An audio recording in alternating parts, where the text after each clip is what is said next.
Welcome, welcome. Good morning. Good morning. Always so good to see you all. And Good. so surprise announcement. I said there were 10 clues. There's actually an 11th. This is the bonus. Yeah. Since I've seen you all last, I actually broke down and decided to replace my glasses. Recording in progress. So not only can I see you better, but I have a little story to tell. It had been way too Ah, long since my glasses had been replaced, and I'd been putting up with scratched and smudged lenses for a long, long time and getting by. But now my new glasses are so much stronger than the old ones that not only do I see things a whole lot better when I put them on, mm. but when I take them off, I get dizzy. Oh, And just, oh, for a moment because suddenly everything is out of focus. And what a metaphor that is for our spiritual awakening. That ah, once we have that awakening, not right. only do we see so much better, but the 11th clue that you might be out of spiritual alignment is that you get dizzy When you're not in alignment. when you're not in alignment. Suddenly, the world is A spinning different. around and out of focus, and you're disjointed and you're not comfortable. And quite frankly, if you take it severely enough, you can feel physically ill. You know, You're out so of balance. never take your new glasses off while you're driving down I-95. It's not smart for any reason. For any reason. For any You, reason. you need to So, stay focused, especially on that highway absolutely. lane. So, getting into the actual 10 clues that I did prepare for us this morning, you know that remaining in alignment with spirit does require us to remain in a state of constant awareness of our feelings and our reactions. Science of Mind employs a variety of methods to help us with our awareness, but none of these include external policing. There is no rule book, hierarchy of elders, or morality police. We are taught how the universe works, taught useful tools to employ, then left to our own devices to make intelligent choices. So we know how to use affirmative treatments, we know how to meditate, but what clues should we be looking for to help us know we are in spiritual alignment? How do we know when we're out of alignment with spirit? Being in alignment is so natural, we're very seldom aware of it. But when we're out, there are countless clues. And each of us differs in our sensitivities and degrees of severity, but to break it down, allow me to offer a simple top 10 list to start your process. And apologies to David Letterman and Jeff Foxworthy for this presentation. So, if your ideas or actions create stress, you may be out of spiritual alignment. Now, right off the bat, this one is a twofer.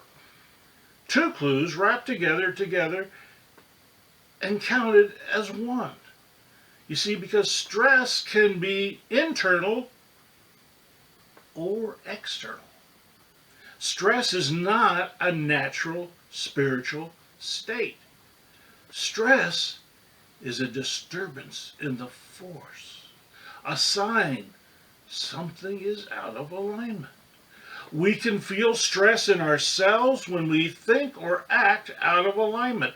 Spirit has a marvelous ability to self-right our attitude, sort of a spiritual gyroscope that resists our tendency to wander astray.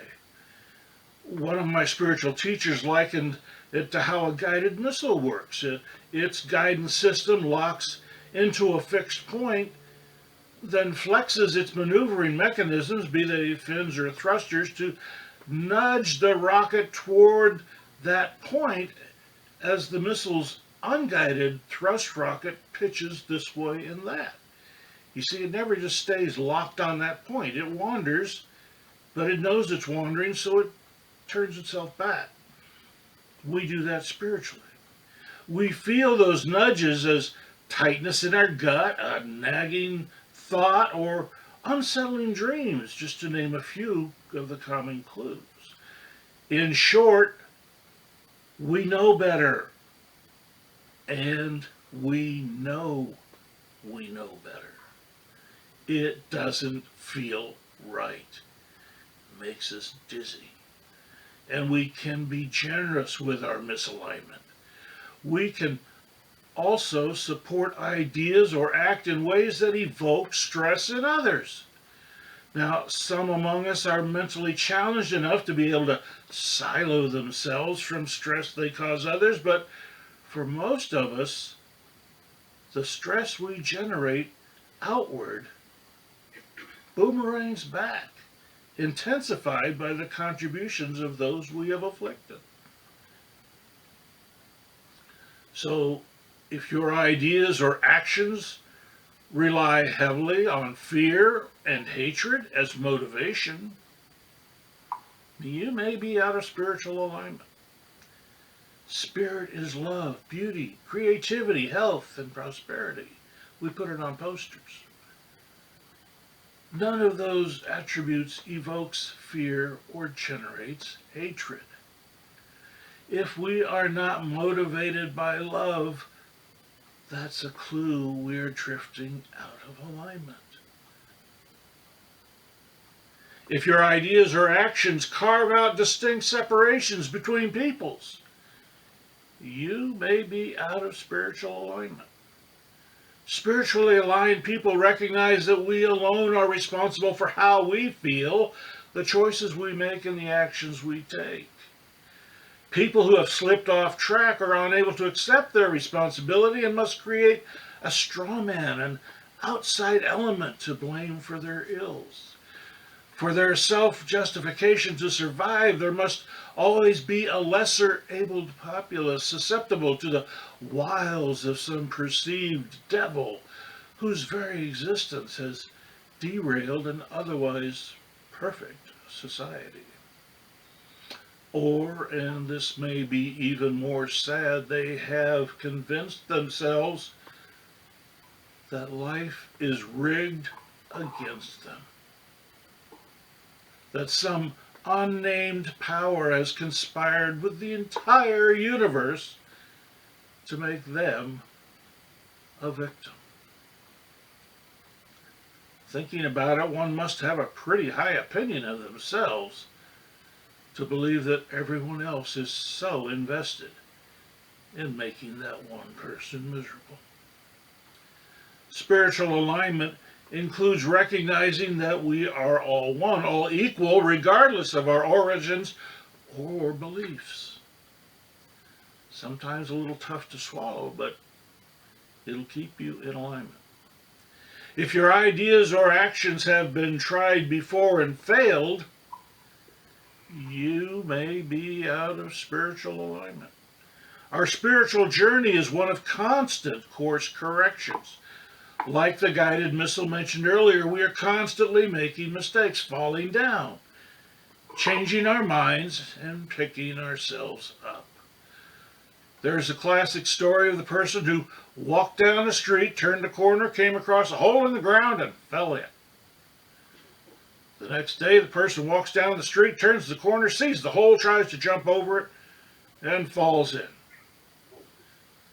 The following day, the person walks down the street, turns the corner, sees the hole, and knowing they cannot jump over it, stops and remains stuck where they are. After weeks of meditation, affirmative prayer, and spiritual counseling, the person walks down the street, turns the corner, sees the hole, and turns again to walk down another street. Being spiritually aligned is being able to let go of failures without forgetting their lessons. If your ideas or actions require police action to enforce, you may be out of spiritual alignment. The principles of spiritual alignment are extremely simple. In alignment, it is impossible to harm ourselves or cause harm to others. Alignment is a constant state of love that enforces itself. Legislation, supervision, and correction are unnecessary where alignment is universal. Forcing others to comply with beliefs that are contrary to spiritual principles is like trying to dig a hole in water. Our spiritual nature may be denied by some individuals, but collectively, universal denial simply cannot sustain itself. We have individual freedom of choice, but the power of spirit flowing through us by its very nature cannot be universally suppressed. We can live in a cave and deny the existence of the sun, but the sun is still there, and life as we know it would not exist without it. If you have any questions about forcing compliance, refer to the previous clue. It has been tried before and failed. Again and again and again it has been tried and failed. Spirit is infinite and will not go gently into the night. If your ideas or actions require alternative facts to support them, you may be out of spiritual alignment. The scientific method requires the results of an experiment to be repeatable by independent researchers to prove a theory. Changing the variables or procedures to alter the outcome is not proving or disproving the theory. That's changing the experiment. Alternative facts may produce a different result, but they are not addressing the question at hand. Spiritual principles do not change to fit circumstances. Circumstances change in relation to our use of the principles. If your ideas or actions require you to lie, you may be out of spiritual alignment. Now, superficially, alternative facts and lies may seem like the same thing, but there is a subtle and important difference. An uninformed person can innocently hear, believe, and repeat alternative facts in good faith, whereas a lie is purposely reasoned falsehood perpetrated to mislead others for personal gain. Telling a lie is making a conscious decision to deny one's spiritual truth, to break from the principle of love. A lie is a core example of knowing one is breaking from principle and doing it with the full knowledge of the effect the resultant energy will have on the common consciousness. If your ideas or actions cannot survive scrutiny, you may be out of spiritual alignment. There is an important test to apply when trying to determine if one of the last two clues is in play. Alternative facts and lies being made from whole cloth do not do well when questioned. Answers like, if you are a believer, you would not question, or faith is the answer, are not answers. Those are evasions. Answers are evidence-based, and the evidence leads us to the answer. Answers derived from selective evidence that omits anything that does not support the theory are inaccurate answers. I recently saw a report on a collision the cruise ship Monarch of the Seas had with a reef back in 1998. The ship had set a course out of the harbor that would take it past this reef, and it would have been fine, except the ship had to stop to allow a passenger to disembark for emergency medical treatment ashore. When the ship resumed headway, the Scrutiny of the accident investigation revealed the navigator had not allowed for how much the ship had drifted while it was stopped, and plotted the ship's course from where he thought the ship was instead of where it really was. It was a serious omission of an important piece of evidence. The old heading from the new position sent the ship directly over a shallow reef. Oops. Reliance on alternative facts ripped a 30-foot hole in the ship. Fortunately, the ship was able to ground itself in a nearby harbor and no one was injured, but a lot of vacationers were terribly upset and the repair bill was extensive. If your ideas or actions retard or reverse the evolution of our common consciousness, you may be out of spiritual alignment. It is the nature of spirit to grow and build, to evolve our human common consciousness beyond our corporeal physical form to unfettered spiritual energy. Don't worry, it's a long-term goal. Your real estate investments are safe, but we humans have come a long way from just surviving to openly thriving. We have evolved from survival of the fittest to recognizing the value of all. At least some small portion of us have. There still seems to be question among others. Ideas and actions that strive to move us backward on that progress may just be part of that journey, but spirit's momentum continues forward, so derailing at best, if not an outright train wreck, to move backwards. And finally, if your ideas or actions require loyalty to an individual over loyalty to principles, come see me. We need to talk. Spirit is infinite and not going anywhere. Well, actually, it cannot go anywhere because it's already everywhere. But no individual is going to outlive spirit, so backing an individual over spirit is a losing bet.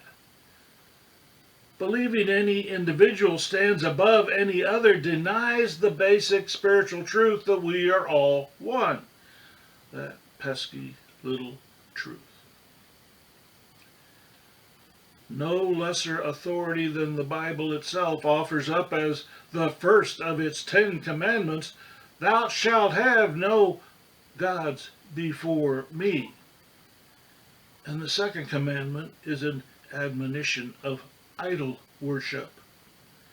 These widely misunderstood edicts are not commands to worship an individual, but reminders that spirit is infinite, is making belief in some made-up power pointless. When we remember that spirit is the only power, when we embrace the power of spirit as our power, then we are remembering there are no other gods. There is just the infinite power of spirit. So why does it appear so many are willing to accept alternative facts, suppress the rights of others, legislate on popular beliefs, resist progressive evolution, and throw away their own power in favor of another? It's easier than accepting responsibility. Responsibility is a heavy, heavy yoke if you don't want it. Once you realize the power that comes with that responsibility, it is weightless. It is self-gravitating. It simply lifts us above any pain or injury. People are deeply invested in their stories, however. We spend our entire lives justifying our poor decisions. There's a condition called the sunk cost fallacy that says people justify continuing on a fool's errand because they find themselves so far into it their egos cannot tolerate stopping or turning back and admitting their error. Spirit, on the other hand, has no issue with us changing our minds. We simply need to accept the responsibility for having created our current circumstances and changing our thinking. It can be a tough sell. So much easier to lay the blame elsewhere. But that's just kicking the can down the road. We have the power. Rochelle Goodrich writes in Smile Away, it takes just one star to pierce a universe of darkness. Never give up. We are that one star, that voice of reason rising above the chaos.